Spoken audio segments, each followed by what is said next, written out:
There's the time we're looking for. Perfect. Should be good. All right. So we're back live. Technical difficulties. We were kind of live, then we weren't live. If we weren't live before, again, Whiskey Wednesday. Everybody's doing Dry January. We're doing Rye January. And a sampling of ryes from around the world, how they're sort of interpreted and used in different countries. And really, it shows that rye is kind of the original whiskey grain, even before corn. So I've poured us up something.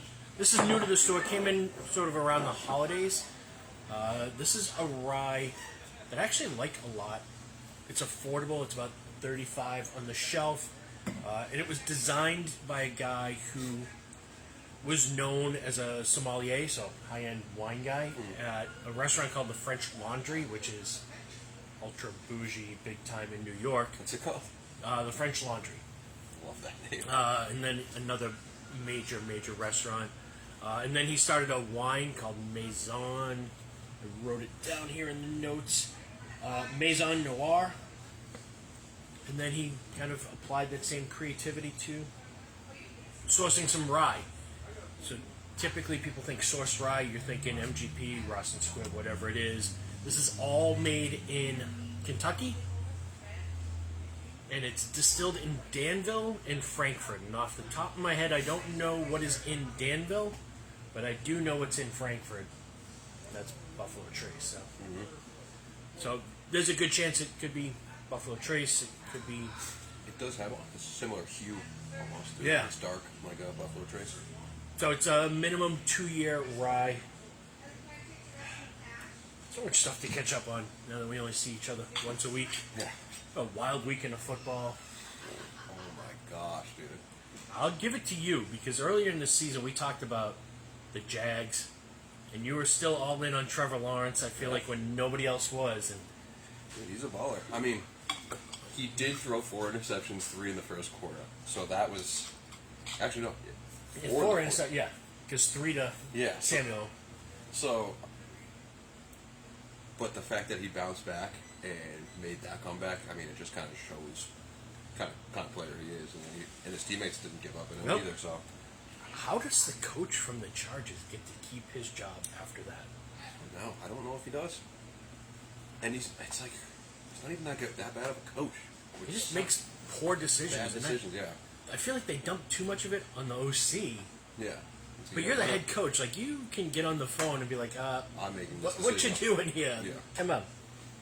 Yeah, I mean, when the playoffs started, I was going to say, watch out for the Jags. I mean, they're sneaky, they're young, they're ambitious, they want to win. Granted, they haven't played in a lot of playoff games recently, but still, same thing with the Giants, man. I think they're a great team. Yeah. That way, if Daniel Jones plays the way he had that other night, I mean, that is the team to watch out for, which I would hate to see the Giants win the Super Bowl, but at the same time, I wouldn't even mind. It was fun watching Minnesota get bounced. Something about Cousins I just don't love. But yeah, super fun. I can't wait for this weekend. It's going to be awesome. Bengals, Bills. That's it. Yeah, I mean, that's what the NFL is waiting for right there. The AFC is just set for like the next 10 years. Yeah. Between KC, I mean, Bills Cincinnati. almost blew it. Yeah. Bills almost blew it. It also goes to show matchups too. Yep, 100%. Because the show I listened to, they were saying it. You don't see at Buffalo Bills. You either see a 40-yard pass or nothing. You don't see like a dump down. You never see a 7-yard gain. You never see a 10-yard gain. It's always Josh Allen leaving the pocket, making a big time play, or a dump down or a run. You never see like those mid what you need. Right? Yeah, you still get some of that gunslinger in him. Oh yeah, absolutely.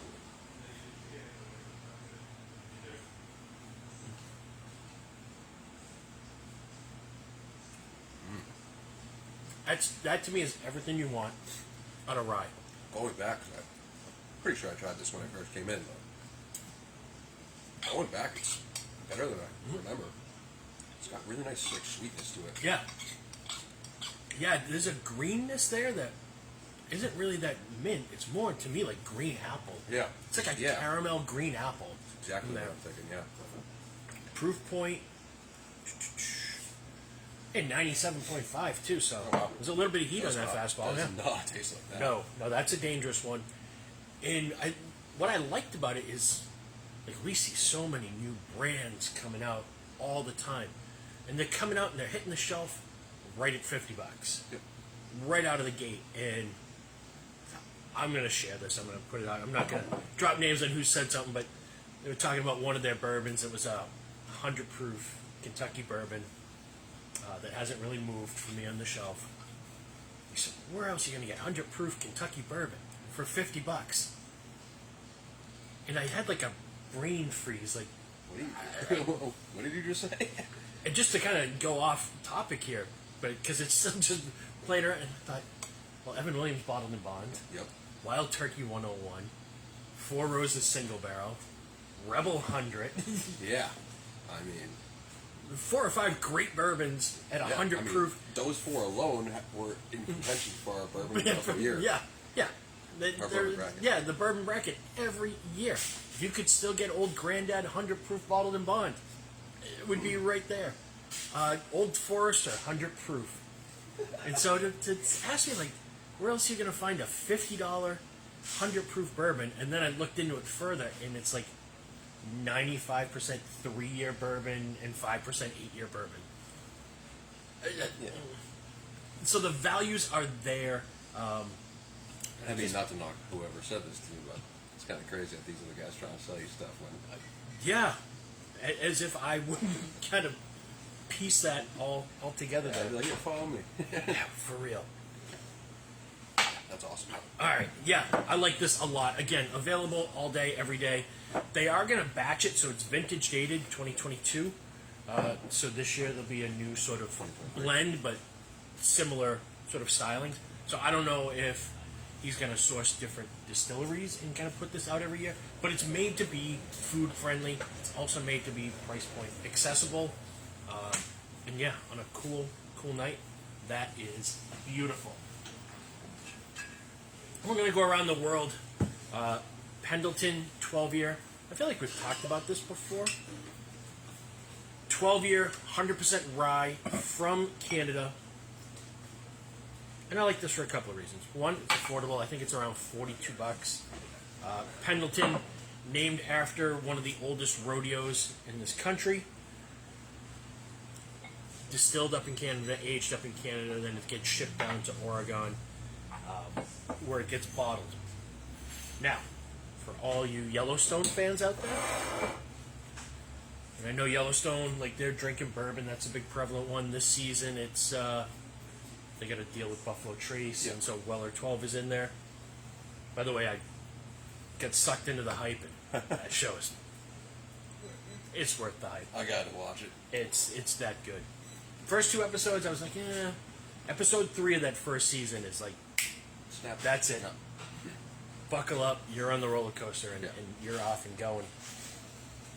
But this was in one of the episodes, which makes sense because it's a whiskey named after a rodeo.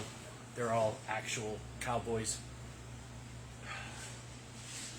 Again, like I said, $42 on the shelf. Cool packaging. Love the artwork on the bottle. Raised glass.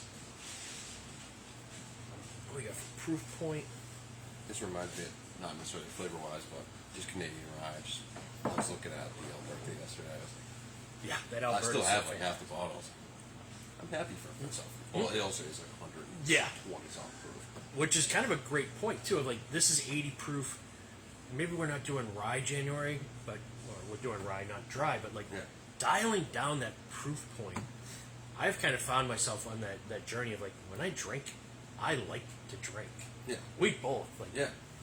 I don't go home and have one glass. I like to twist a few back. So 80 proof for me. Yeah.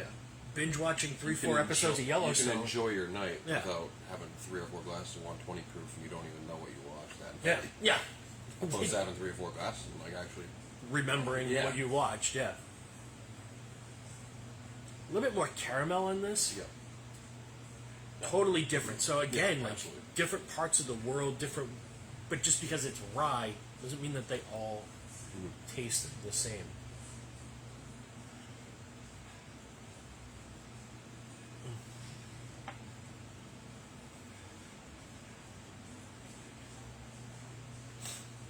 For 80 proof, like, that's big.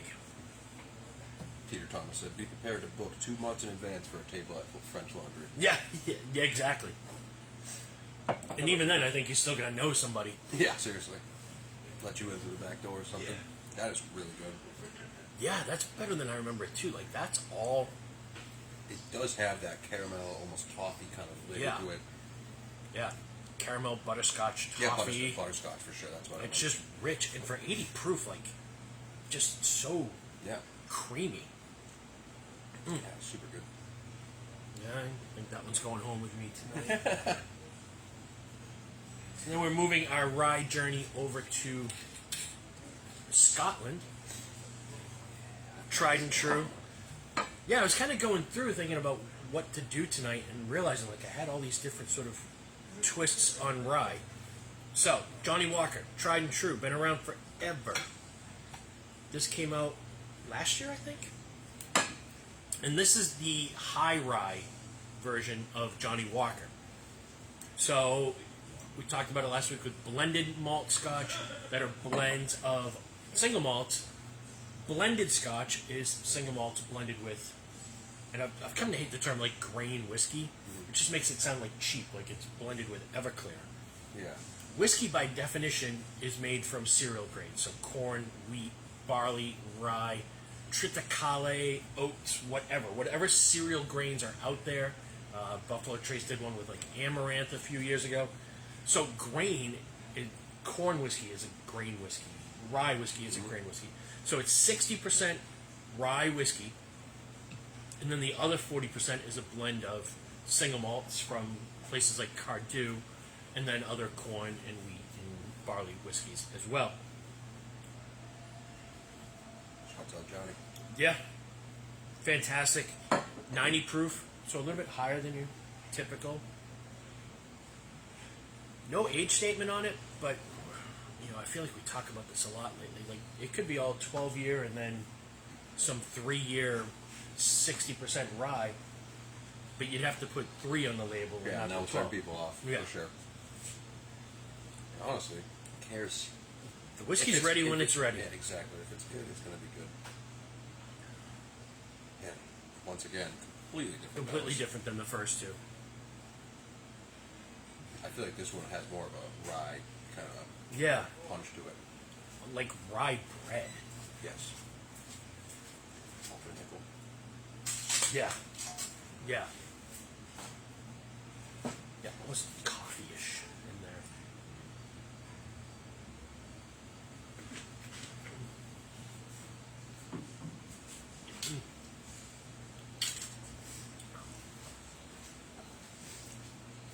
It's kind of wild because it's got like that single malt scotch. Yeah. With that scotch kind of flavor in the back. A little bit of peat. And then the rye spice in there. And the finish is unbelievable. That's a very complex, interesting whiskey. Talk about something nice for Irish coffee. Yeah. Oh, yeah. And again, I had a customer in earlier today who was curious about scotch, wants to learn. This is kind of a good gateway into scotch. Yeah. Because you're getting the rye flavor, so there's something familiar, but then there's something kind of different. Yeah. Yeah, flowers out. These are like awesome compared to what I remember. Not that they weren't good. I feel like they've just gotten better. Yeah, sometimes, and I have a lot of bottles like that where I open it up and I'm like, it's not great. And then you go back like a couple months later after the air has gotten in it and things have changed, and all of a sudden they're amazing. I guess it all depends on how you're feeling and stuff that day too. It definitely changes you. Yes, for sure. So this is the one that kind of inspired the whole episode. This came in 2 weeks ago. Kilbeggan Irish. And I was kind of taken by it because I've never seen an Irish rye. And then when I did some research, I found that there are no other Irish ryes. This is the only one of its kind in the marketplace. Kilbeggan, like a lot of Scotch distilleries, Irish distilleries that are getting kind of rebuilt by Jim Beam or Constellation or Diageo or whatever. They revived the Kilbeggan distillery. The copper pot stills they have there are some of the oldest pot stills in the world. They've just now got them up and running. I think they've been up and running for maybe 10 years. This is the first whiskey released by Kilbeggan that is 100% distilled by them. So they're not buying it from the Jameson distillery or anybody else. This is all them. Which is huge. Yeah, it's great. And they make fantastic small batch, single grain, single pot, other styles, none of which seem to be available. When I went to reorder the small batch, this was the only thing that was in stock. So I took it in, cracked it, and I was really, really pleased with this. And it also kind of goes to show that in other parts of the world, the rules are so different. There's only 30% rye in this. Yeah, I was just saying, like, the noses. And then the rest of it is sort of like that blend of Irish single malt and then Irish grain whiskeys. I just, from last week I tried this, the apples. I feel like jump at you. And again, 86 proof, so easy to kind of twist back a couple of these. And I feel like when we tried it last week, I was like, not that impressed. It's not that good. And then I tried it again the next day. I was like, that's really good. And then I clearly tried it a couple more times, and it kept getting better as it goes. But again, that kind of highlight. This is, the fourth rye sort of whiskey that couldn't be any more different than the other three. In what, 15, 20 years ago, you wouldn't find ryes from all over the world. No, you wouldn't. And so my research, according to what I read, like at one point prior to Prohibition, like rye was an important part of an Irish whiskey mash bill. Okay. And then probably because in America we were drinking rye whiskey, so they would use it for the American market. And then post-Prohibition, rye pretty much disappeared from every mash bill. Interesting. To the point where I don't think that they have any guidelines there that say what has to be in there to call it rye. Yeah. Like in Canada, this is 100% rye, but you can call it rye whiskey in Canada without putting any rye in it. Yeah. So, but they don't hide it either. If you go to the Kilbeggan website, clearly states 30% rye. Which is solid, because they don't have to do that. Yep. Which is also smart, I feel like, on their end too, because you don't want to be the guys that find out that they actually don't have rye. Right. Smart.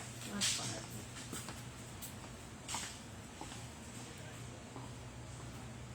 Yeah. Noses. Yeah, I really, really like this. The more I tasted it, the more I thought, this is really good. And again, $42 on the shelf, and in the landscape of what whiskeys are right now, $42 That's is kind of reasonable. where it's at. Yeah, a lot of apple in this one.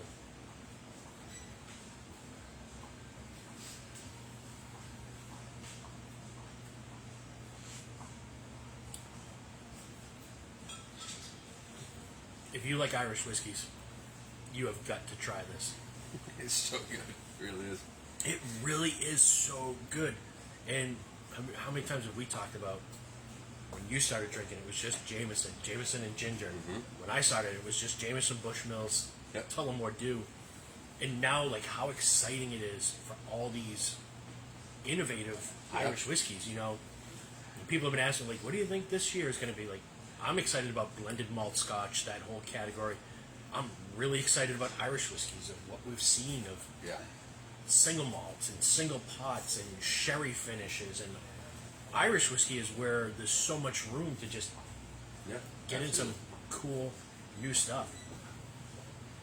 Yeah, it's cool to see all these different brands pop up out of nowhere, really. I mean, I bet Kilbeggan is not on a lot of people's radars. So,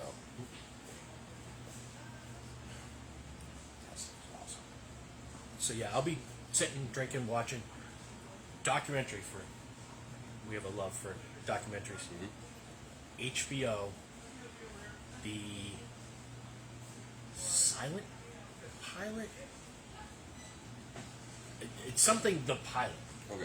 It's the most insane. And I know I've said that about other documentaries, No, but most of the time you say that, it is probably one of the most insane things. So I might have had a gummy before I sat down and was scrolling for something to watch last night. And, I don't know. It's a pilot documentary. And it starts with, like, I don't want to give too much away, but, like, this husband and wife, and, like, they go out and they stop on a bridge, and she's like, he raised the hood to fix the car, and then he jumped off the bridge and he committed suicide. So then it's going, the documentary's going, and like half hour into it, like all these weird things. You're like, what is it's the most insane? It all takes place in like Arkansas, like every other great true crime documentary always takes place in some 60 small, miles of nothing. Yeah, meth-driven small town in the Midwest. Yeah. And then like they do the interviews and then people come in and sit down. And they walk in and it's him, and you're like, what? Yeah, he was. Gotcha. I won't give too much away, but That's hilarious. it starts with like some guy who kills himself in a small town in Arkansas. And after the end of the second episode, it's been through Bill Clinton as governor, Rudy Giuliani as the attorney general, Ronald Reagan's war on drugs, and Pablo Escobar. And this guy became like the biggest drug runner in the world. What? All right. Yeah, Sold. It's insane. Sold.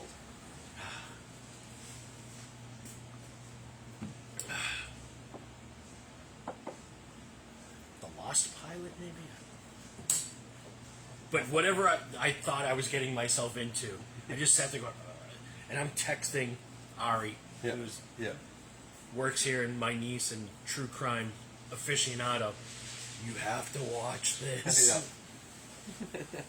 All right, wrapping up. Ryes all around the world. We never get to do this when it came in. This is our latest pride and joy. This is our latest baby. Rittenhouse Rye, bottled in bond, our single barrel, named House of the Rising Sun. Excellent. Yeah, so Heaven Hill, so you know it's good juice. Want to make sure I get the mash bill right. 51% rye, 37% corn, 12% malted barley. This has been a go-to for me as a bartender. I remember the good old days when there was only Rittenhouse and Old Overholt, and those were the two choices that you had. Single barrel, bottled in bond rye, $32 on the shelf. Now, I know that there was another store that also did a pick of this. It was $35 on the shelf. According to my calculations. This is a better deal. I love this. And for anybody, if you're looking for something unique and different, one of a kind, store pick kind of driven whiskey hunting, you're not going to find many store picks for $32 that are this good. I feel like a lot of them, even the ones we do, like, you don't rebuy them because they're a little bit pricier. You're paying that premium for that store pick. But this, you can buy, drink, kill, Yeah. rinse and repeat. Yep. Oh, man.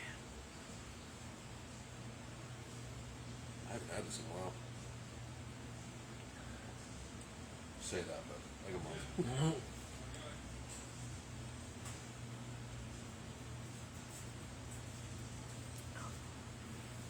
And again, 5 ryes that couldn't be any more different.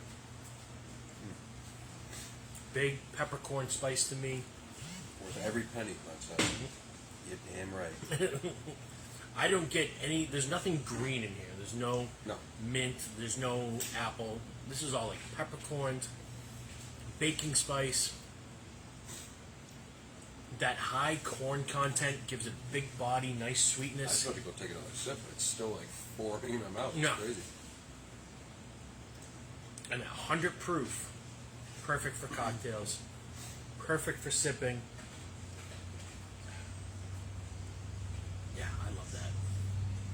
And if you guys are out there watching, you want to come by and try this before you buy it, come find me. It's here. In fact, all of these are here. If you want to come by, try anything.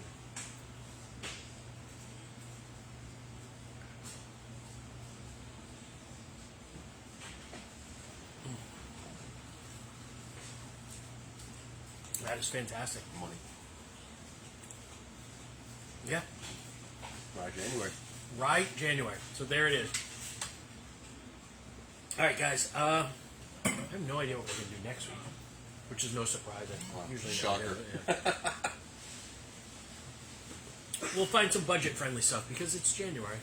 I saw a thing today. It was true or false. It was like, when you drink, do you have a plan?